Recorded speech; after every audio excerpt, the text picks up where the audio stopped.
獨是你共我一直行，從我們結識直路轉彎，相親相爭起的太多，仍然只差哭過以後，笑臉又重返，看放完後煙花都消散，而我們跌撞過之中，我繼續逛，而我們繼續會很珍惜每一晚。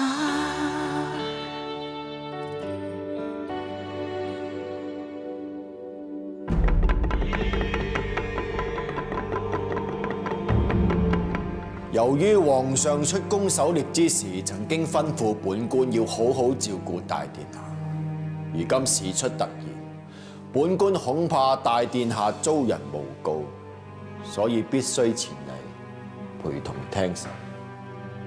包拯，請你為大殿下設座。開封府公堂之上，除咗皇上之外，其他人等一律站立，除非皇上御准賜座。傳韓丹上堂。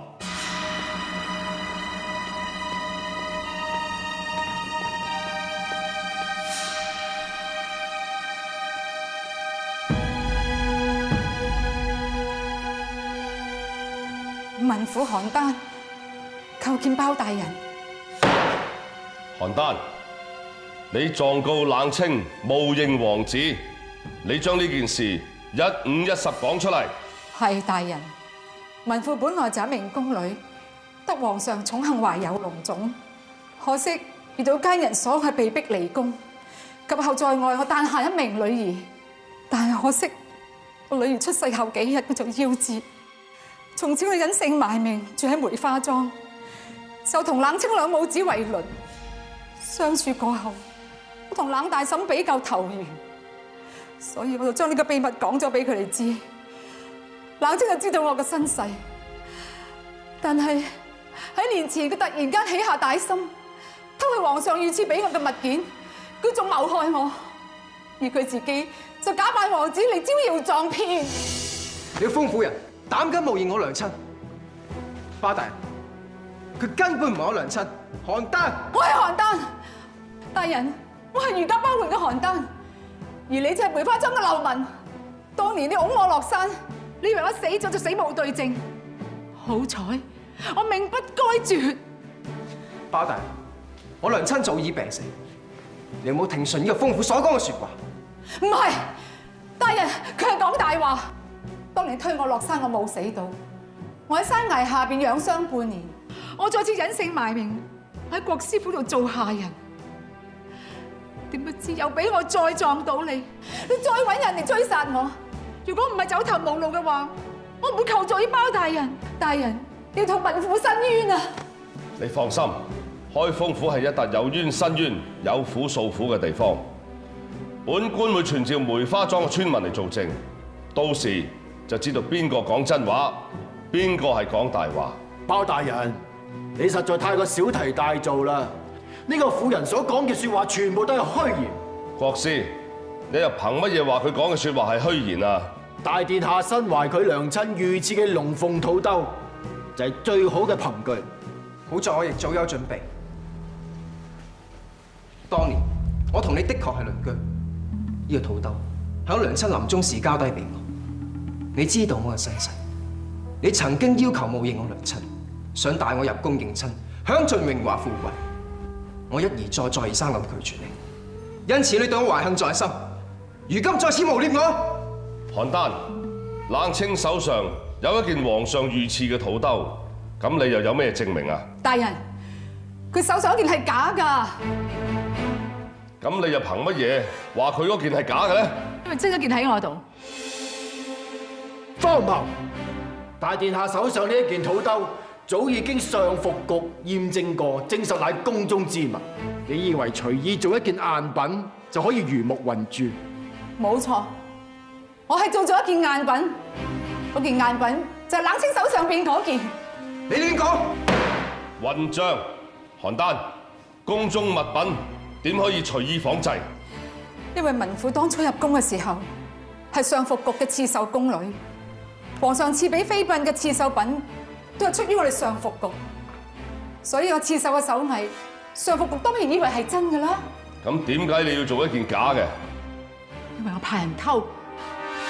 原來所有嘢都係安排好晒嘅。咁你又點樣證明你手上嗰件係真嘅？手藝係可以仿製，但係呢件乃係皇上御賜之物，佢所用嘅絲綢乃係獨一無二，不能仿製。點樣獨一無二、無可仿製？你講俾本官聽。因為佢用天蠶絲所做，遇火不焦。何謂遇火不焦？如果將天蠶絲擺喺燭火上邊嚟燒，一時三刻都無法將佢燒為灰燼。大人，只要將兩件物品擺喺燭火上邊嚟燒，便知真偽。好，人嚟，馬上準備燭火。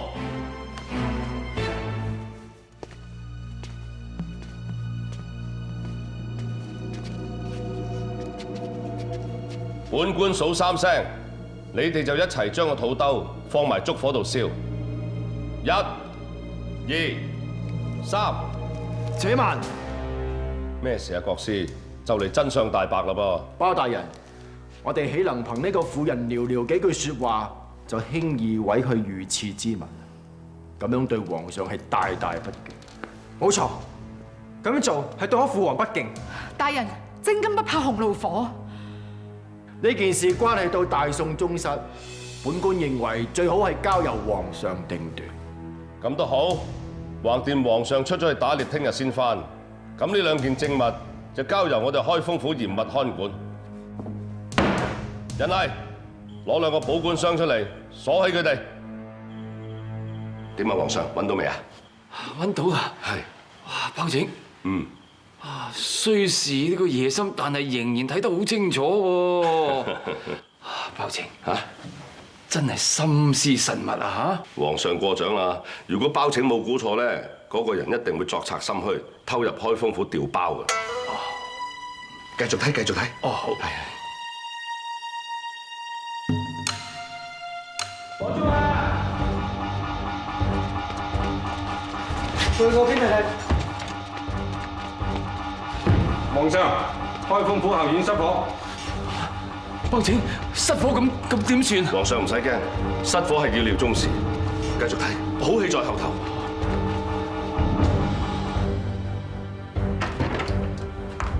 哎呀，包拯，真係有啊，黑衣人啊！真係，你睇下。謝皇上。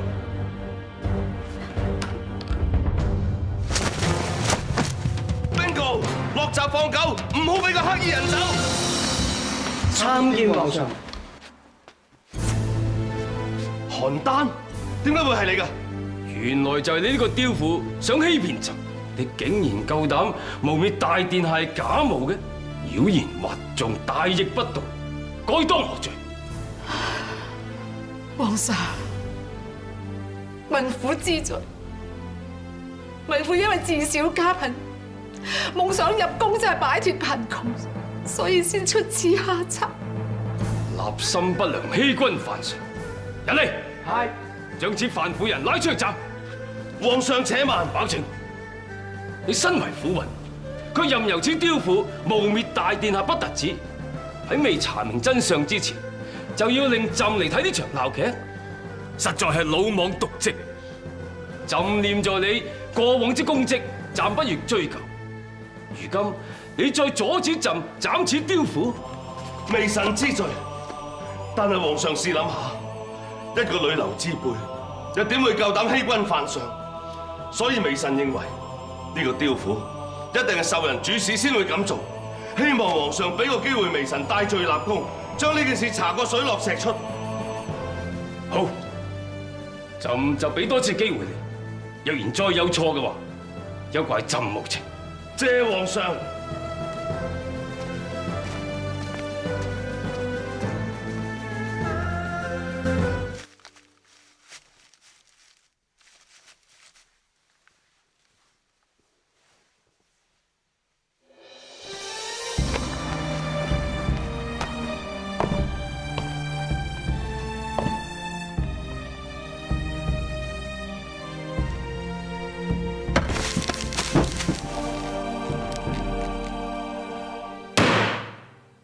傳犯人韓丹。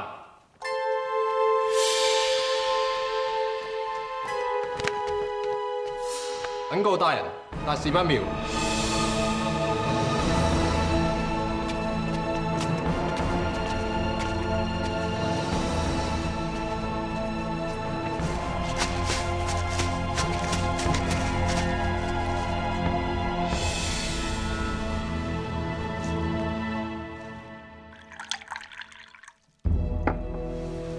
國師，真係估唔到個破兩會自殺，今次真係天助我也。韓丹自殺確實係我意料之外。今次多得國師英明料事如神，如今真係一天都光晒。你要記住，一日未冊封為太子，你一日都唔能夠掉以輕心。今次你好危險，爭啲跌落包拯嘅圈套。之前我派人喺國師府殺韓丹，可惜俾佢走甩咗，但你就執到佢遺留落嚟嘅玉佩。見到呢塊玉佩，我就記得韓雙雙都有半邊一樣嘅玉佩，於是將雙雙嘅玉佩偷到手，仿造一塊假嘅放返原位，然後將兩塊拼埋，拓印個圖案送到韓丹手上。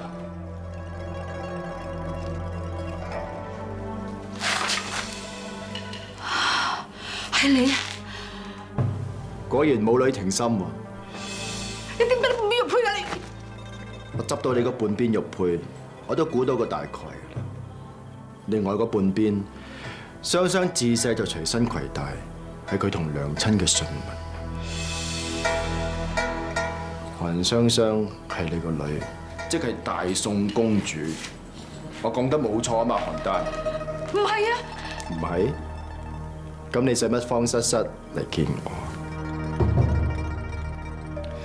放心喎，韓雙雙係我師妹，我哋青梅竹馬一齊長大，我唔忍心加害佢嘅。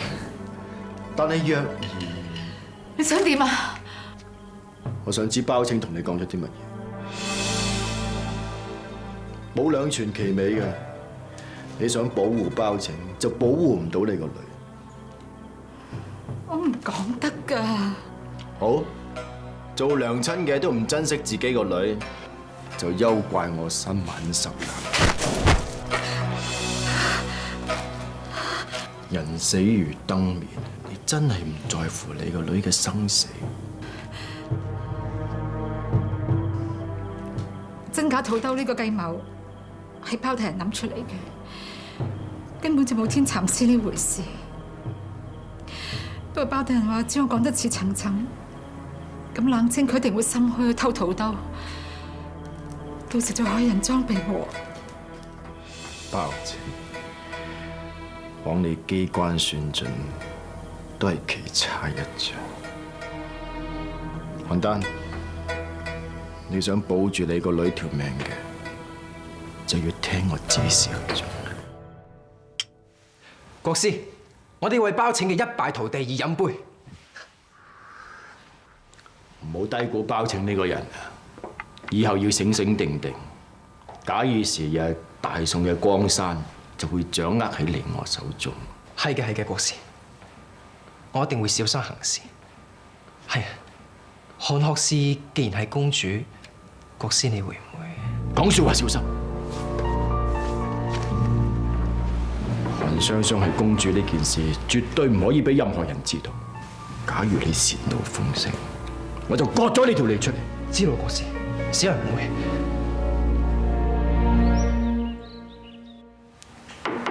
師兄，師妹，你唔係留喺宮中照顧淑妃娘娘嘅咩？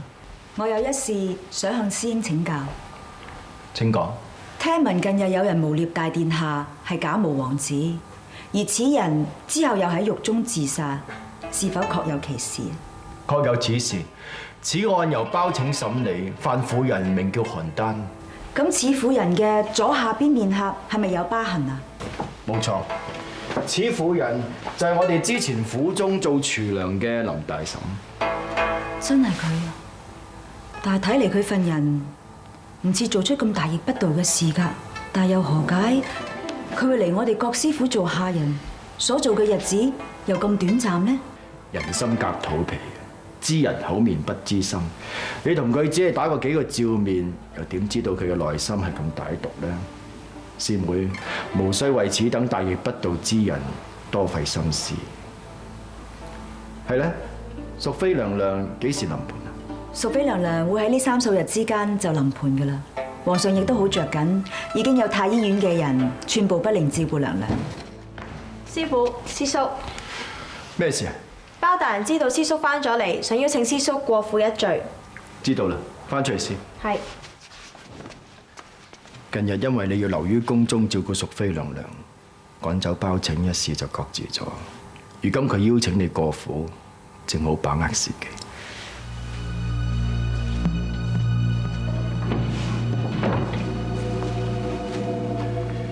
此玩偶正係去年皇上大壽由龜池閣所贈，皇上一直視之為吉祥之物，一直藏於御書房。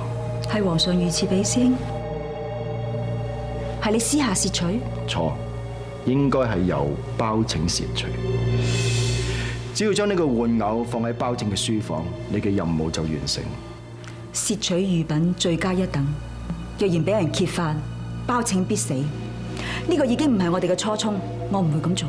包拯乃皇上嘅古轟之臣，皇上對佢倚重有加，加上咁多年嚟君臣之間建立嘅感情，最多係革除官職，發配邊疆。師妹你放心啦，我記得我嘅承諾，絕不將包拯置諸死地，而你立嘅誓，你都唔好忘記。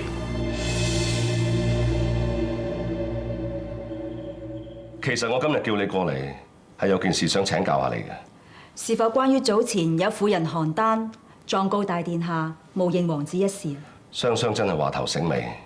呢件事已經驚動咗皇上，所以我都略有所聞。但係至於呢個邯鄲嘅所為，我有好多地方都諗唔明。但係聽聞佢已經喺獄中上吊自盡咯噃。佢表面上就係畏罪自殺。包大人，莫非你懷疑另有內情？冇錯。我覺得成件事都疑點重重。至於呢個邯鄲，我都好同情佢。佢又有咁啱得咁巧，同你一樣又係姓韓嘅。其實呢個自稱邯鄲嘅婦人，之前佢都化名為林大嬸，喺郭師府度做過廚娘，之後又突然間離開咗。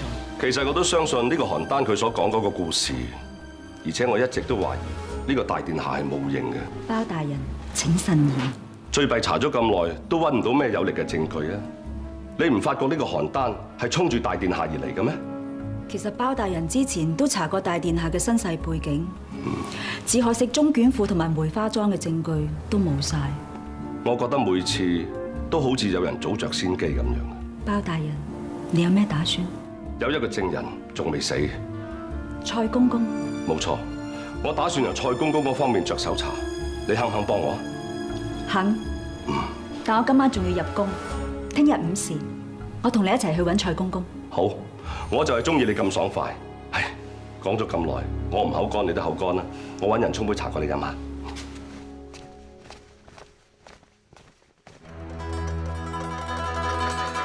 你要盡快落手，將包拯身邊嘅人清除。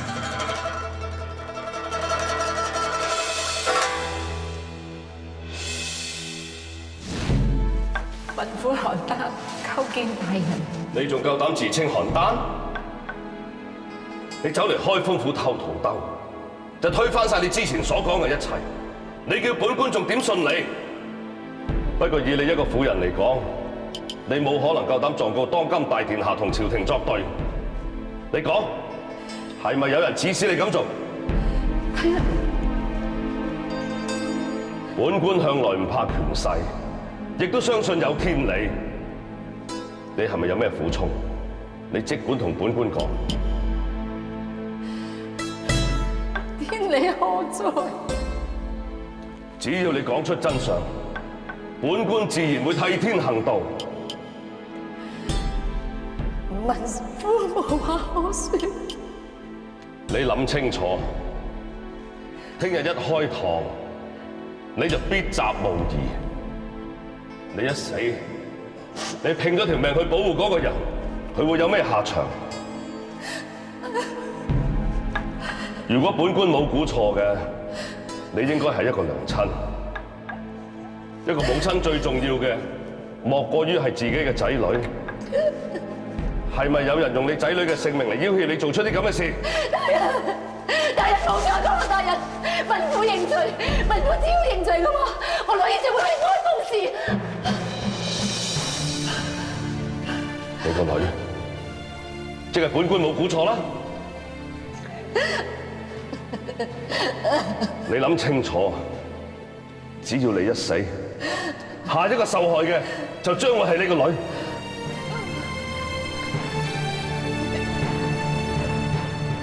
你話俾本官聽，你個女究竟係邊個？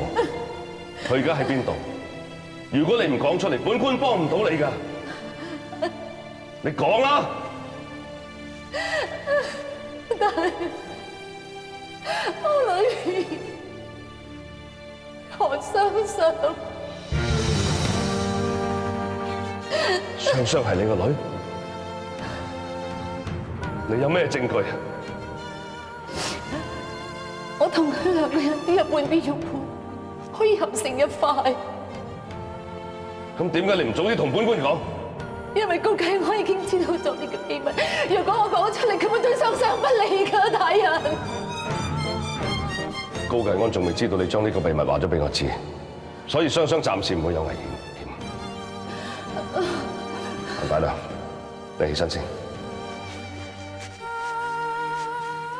反而而家最重要嘅就係點樣保住你條命。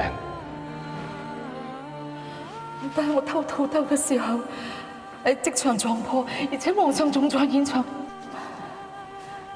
冇錯，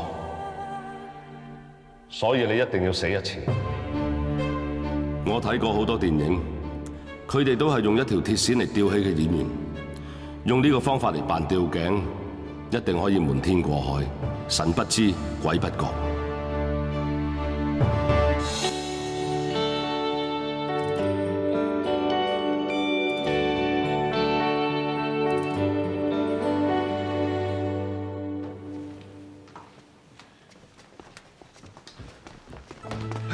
黃大娘，你走出嚟做乜嘢啊？你記住啊，你死咗噶啦，唔可以俾人見到你噶，知唔知啊？包大人，我多謝你救我一命，仲俾我偷偷見翻個女，請你受我一拜。起身先啦，起身先啦，唔使咁客氣嘅。其實講真啦，我今次幫你，我自己都有私心嘅。一嚟我就想破案，二嚟因為你係雙雙娘親。我知道雙雙一直以嚟都好想揾翻親生娘親，我亦都好希望你哋兩個能夠早日相認，咁就了咗佢嘅心願啦。我太過對唔住雙雙，我唔可以同佢相認嘅。如果俾高啟安呢個賊郎知佢身份之後，一定會對佢不利㗎。所以話，而家雙雙嘅身份咧，就只有你知，我知，絕對唔可以張揚㗎。唉，最弊查嚟查去都揾唔到有力嘅證據，證明你所講嘅係實話。包大人，我諗起啦，有個人可以證明我嘅身份㗎。邊個啊？就係我曾經服侍過嘅爛美人。爛美人，好，我試下揾佢出嚟。當年我懷有龍種，俾爛美人知道咗之後，就趕咗我出宮。時隔咁多年，我擔心佢仲記恨於我。唔理得咁多㗎啦，事關重大，就算佢記恨於你啊，我都要揾佢出嚟做證人。不過你記住啊，而家非常時期啊，你唔好周圍走，盡量留喺房度，知唔知啊？呢件事牽連甚廣，我一定要查個水落石出。信我。等陣，入邊個蔡公公啲脾氣好古怪㗎。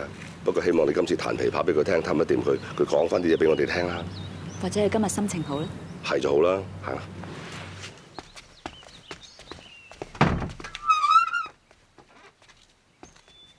蔡公公，蔡公公，大啊！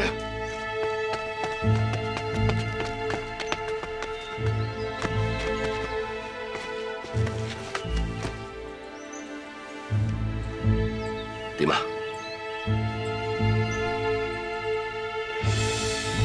又嚟遲一步。到底邊個咁心狠手辣？線索查到邊就斷到邊。梅花莊。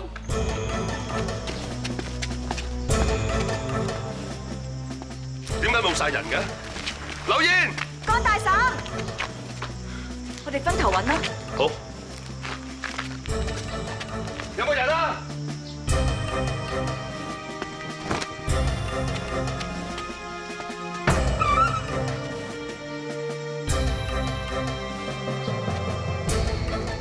點啊？揾唔揾到佢哋啊？何以整個梅花莊都不見人煙呢？佢哋去得邊度咧？咪住先，呢笪泥好似啱啱俾人掘過嚟咁喎。唔係啊嘛？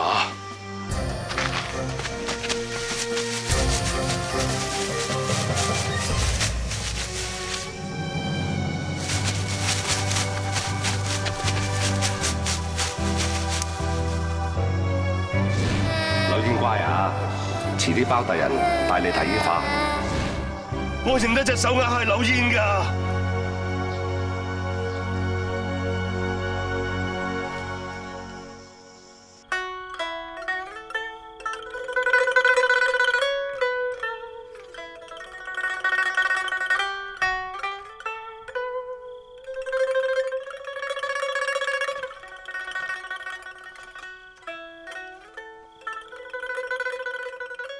曲調如此幽戚，聽者心酸。師妹因何事滿腔鬱結啊？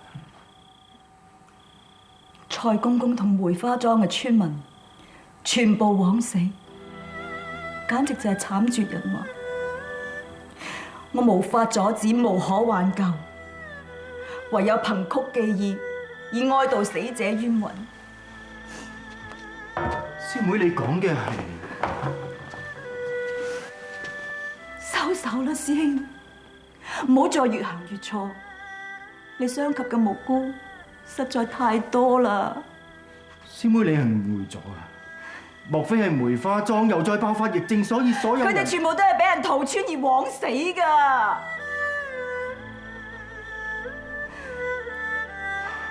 我明白啦，師妹，你唔好再受包拯所迷惑。佢處處針對我，自不然將所有惡行都推到我身上。唔發覺咩？近年嚟包拯嘅性格判若兩人，行事稀奇古怪，居心何在，尚者不知。總之，此人絕非光明正大之輩。若然世間上有因果報應、天理循環嘅話，作惡之人、濫殺之人、喪盡天良之人，必遭報應。師妹，你講得啱。人在做，天在看，我都相信有報應，所以更加要盡快將包拯趕離開封，咁就天下太平。先前兩位王兒都未及弱冠之年就不能夭折，所以朕真係好希望淑妃呢一胎能夠為朕誕下王兒，所以朕就起咗呢個處字。兩位卿家覺得如何啊？曙光乍現，光耀萬物，曙光速逝，然後旭日待發。皇上，呢個名字好有意思。啊，正是正是。韓學士，你乃係朕信靠嘅御醫，淑妃臨盆之前，你一定要陪伴在側，打點一切啊！臣領命。國師，你面有難色，是否朕起呢個處字起得不當？回皇上，請恕微臣直言。曙光展露之前，須抵過漫長混沌黑夜。微臣曾替龍胎占卜，得悉有妖邪之氣阻礙其降臨。盤龍入世，必先經歷千磨百難。國師，可有解救之法？妖邪當道，必須要步步為營，萬事小心。微臣建議皇上親到淑妃寢宮，陪伴淑妃臨盆，以龍氣鎮壓妖邪之氣。陪伴臨盆，萬萬不可！宮中絕無此例。臣明白，但係一切以龍脈為重，請皇上三思。皇上，國師所言有理。若然得皇上坐鎮相伴，淑妃娘娘一定會更加安心，亦都不必怕妖邪之氣。咁朕就唯有到淑妃寢宮相伴啦。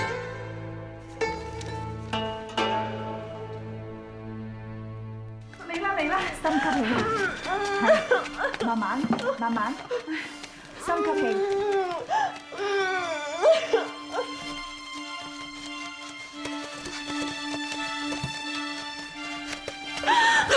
娘娘，已經見到胎兒頭頂，唔好亂用力，深吸氣，鎮痛至再用力推，深吸氣啊！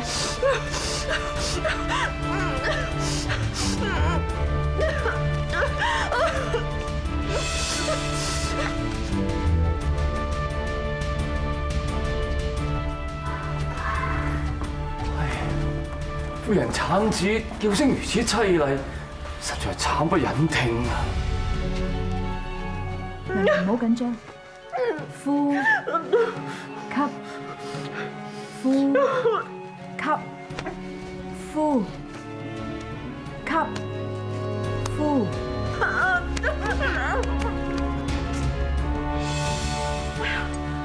弊啦，娘娘暈咗啊！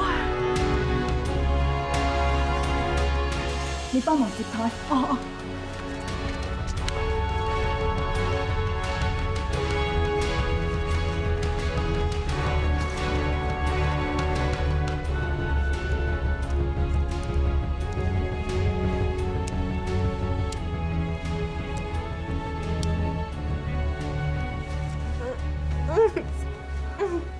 你醒返啦，唔使緊張，慢慢，用力推啊，用力推，用力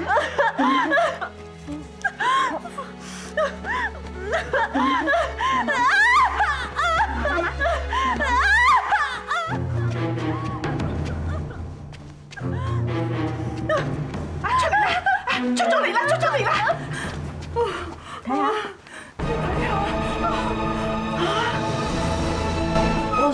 佢是否已經誕下皇兒啊？恭喜皇上！哦，漢老師，娘娘是否誕下朕嘅龍兒啊？等朕睇下。前來狸貓，漢老師，狸貓係朕嘅孩兒。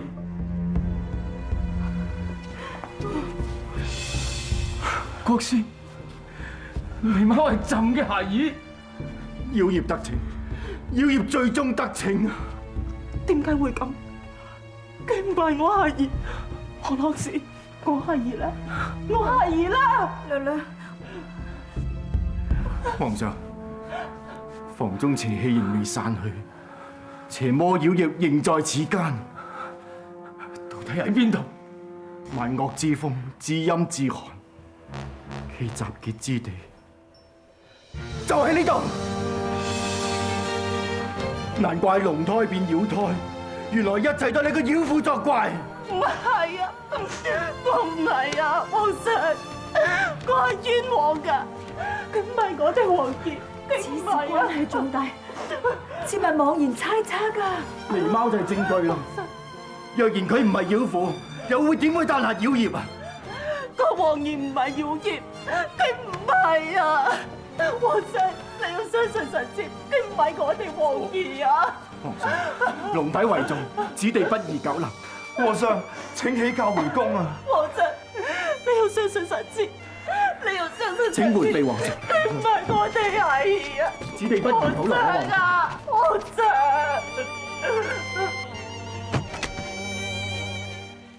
娘娘。皇上，酒傷肝啦，請適可而止。父母從此都禍不單行，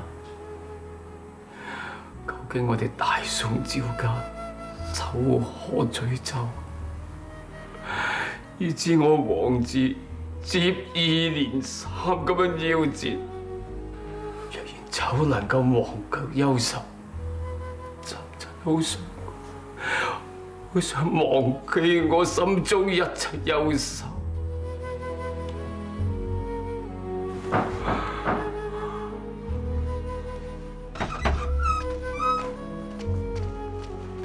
皇上，漢學士求見。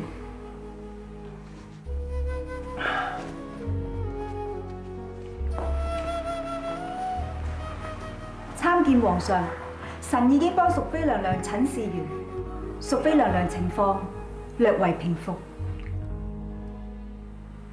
皇上，宮中多難，皆因妖孽當道，作害龍脈。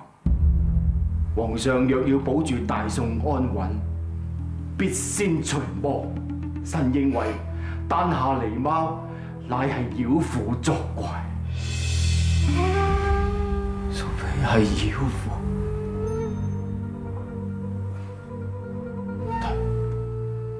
國師言之有理。但係淑妃娘娘一向對皇上忠心不二，為人賢良有德，亦都係忠良之後，望皇上三思。好端端一個婦人，何以會丹下狸貓？臨盆之時，韓學士侍奉在側，寸步不離，更親手接下狸貓。此事無虛，鐵證如山。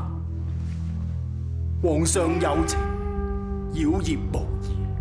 此事若不當機立斷，待邪魔外道繼續作惡，則大宋國運堪危。皇上，微臣願以項上頭顱，換取大宋命脈之安。國師請起。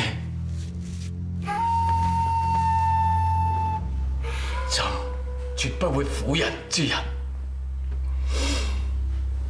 傳朕懿旨，將淑妃打入冷宮，相關人等不得將此事宣揚。遵旨。皇上英明。唔好客氣啦，趁熱食啊！包大人，好多謝你一番盛情，請我用膳。但淑妃娘娘誕下狸貓一事，真係令我寢食不安。我知道，所以今日咪整幾味小菜，等你試下咯。我新請咗個廚師啊，佢啲家鄉小炒真係整得唔錯㗎。嚟，趁熱食，飲啖湯先啦。唔好客氣啦。咁我就卻之不恭。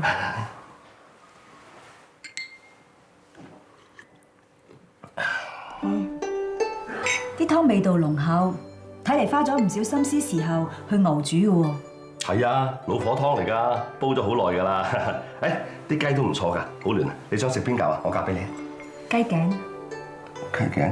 雞頸冇肉㗎喎，有乜好食啊？雞髀啦，好嘛？嚟，雞髀。嚟。唔該。係咧，包大人，何以移師此房間用膳呢？我冇好簡單啫，正所謂近廚得食啊嘛。咧，隔離係廚房啦，一煮好拎過嚟，熱辣辣即刻食。原來如此。好有風味。嚟食埋隻翼啊，比翼雙飛啊！嚟，包大人，區區一頓飯費盡心思，是否別有用心？係呢啲家常便飯嚟啫嘛，雙雙你諗多咗啦。嚟，食飯啦。你是否想向我打探淑妃娘娘誕下狸貓一事啊？雙雙真係善解人意。我問你啦，你係咪親眼見到淑妃生咗隻狸貓出嚟？我一直在場，只可惜冇親手接生。但無論如何，我都難以置信淑妃娘娘係邪魔擾動。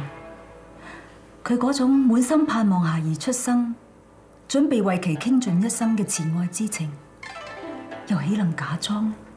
咁會唔會接生嘅崔大娘有古怪呢？崔大娘曾經為德妃賢妃接生，佢為人心地非常善良，絕對唔會做出此等邪惡之事。咁啊，真係百思不得其解。不過唔緊要，越艱難我就越有興趣去查。皇上已經下旨不得再提，你亦無謂捉龍鬚犯龍眼，好好管好開封為要。其實發生咗咁多事，雙雙都意興闌珊，萌生退意。包大人，你是否認真諗過退離開封府？我份人就不到黃河心不死。如果唔查個水落石出，我係誓不罷休。明白。起筷啦！包大人，真係好多謝你一餐咁悉心炮製，可惜我學士院仲有事要翻去，我要告辭。食埋先啦。我想喺走之前親自向廚子表示謝意。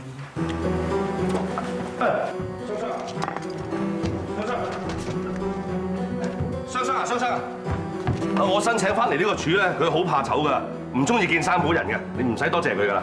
包大人，你古古怪怪、神色慌張，是否有不可告人之事啊？冇啊！唔好入去，廚房好污糟噶，個廚都走埋啦，係咯，入嚟做咩先得㗎？哦，唔怪得知頭先我哋嗰條雞冇洗雞頭、雞頸、雞腳啦，原來佢攞起晒嚟自己食，唔得，手腳咁唔好，我聽日炒佢。估唔到有人會同我口味一致。係？無謂因為小事一宗而奪人衣缽啦！呢個廚子確係煮得一手好餸，我從來未食過一餐咁有風味嘅小菜，令我感受到家嘅溫暖。咁你中意食就好啦嚇。雙雙從來冇真正嘅家，包大人，如果你留低呢個廚子嘅話，我就可以經常嚟品嚐家嘅滋味。好，好。邊個啊？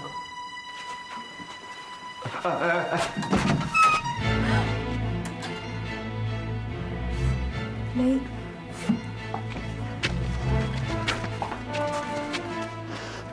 呢就係林大嬸，佢就係誣告大殿下嘅范夫人。你唔係上吊自盡嘅啦咩？包大人，何解你會窩藏死囚？莫非係你包庇佢假死？你聽我解釋，佢係俾高繼安陷害嘅。包大人，我要帶佢去刑部。你唔帶佢走，你咁樣會天打雷劈。包大人，我唔想連累你，你即刻離開開封府，遠走高飛。我只係帶呢個范婦人去刑部啫。總之你唔可以帶佢走。你何以一而再再而三包庇佢？因為佢係你娘親。我娘親？現實做夢難分，定或是互相牽引。能夢裏熱吻，睡眠成毒癮，這質感太像真，太多意想不到原因，注定你與我那厄運。若然明日變過路人，希望來生不必再苦等，太多意想不到餘溫，證實我對你還着緊，未會管天曬雨